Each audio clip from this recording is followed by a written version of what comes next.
Dear friends, Shabbat Shalom. This Shabbat we will be reading the Torah portion of Pinchas. Pinchas is a favorite of mine. Not only do I have a son, Pinchas, but Pinchas is a hero who came out of nowhere and was awarded with the award of becoming a Kohen, which never happened before or after. Great heroic acts. But I want to talk about other heroes in this week's portion. And that is the daughters of Tzlavchad. So God told Moshe, count the people, get them ready to go into Israel. Even though you're not taking them in, you got to get them ready. And then he talks about dividing the land between the tribes, and every person within a tribe will be getting a piece of land. And then Tzlavchad, who wasn't alive, who had 5 daughters and no sons, come forth. His daughters come forth. And they demand from Moshe, why is it that we will not inherit a piece of land? Because in the laws of inheritance, only the males inherit and not the daughters. A subject on its own.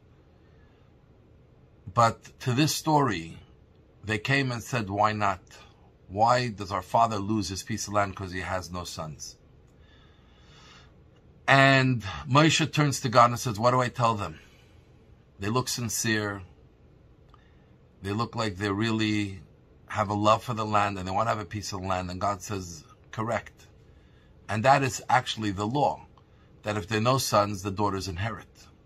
But I never told it to you yet, and now I'm telling it to you, because these women have sort of helped create the law by their activism. And herein lies some very important lessons. We see the importance of activism as emphasized in Judaism. Activism is for big and small things. Things that are relevant to your life and things that touch on general society. When you feel something is missing or something is wrong, speak up. Go forward. But how you go forward is very important. We live in times when everything is revolutions. The feminist revolution, there's today the gender revolution.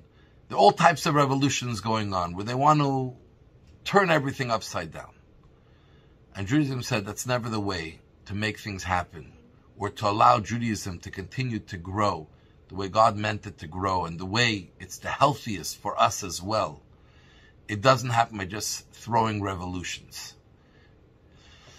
It is by expressing discontent or challenging to understand why things are happening, speaking up, following the context of the structure of life in Judaism as we know it, and being sincere, not looking to up or down anyone, not looking to judge Judaism is good or bad, has no meaning, there's no real God in Judaism.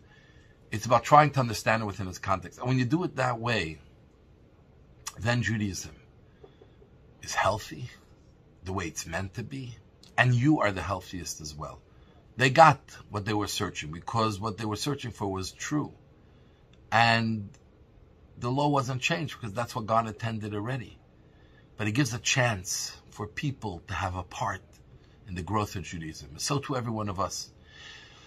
Our sages tell us when we study Torah and you put your mind to Torah, you will find that you'll see Torah with your own interesting angles. Not that you'll see contradictions and trying to rule differently than the way it's been for thousands of years. But you'll see a different angle, a different message. Don't look and say, this message was written before, it's not real. No. Every one of us has our part in Torah. When you study Torah, you become Torah, the Torah becomes you. And your insights add to the Torah for every Jew. So study Torah. Make it yours. Add to the Torah. We're all waiting for it. And as we pray every day in the Amidah, give us our part in Torah. So I want to wish you a Shabbat Shalom. We love you all. May God bless you all. And candlelighting time in Montreal is 8:15 p.m.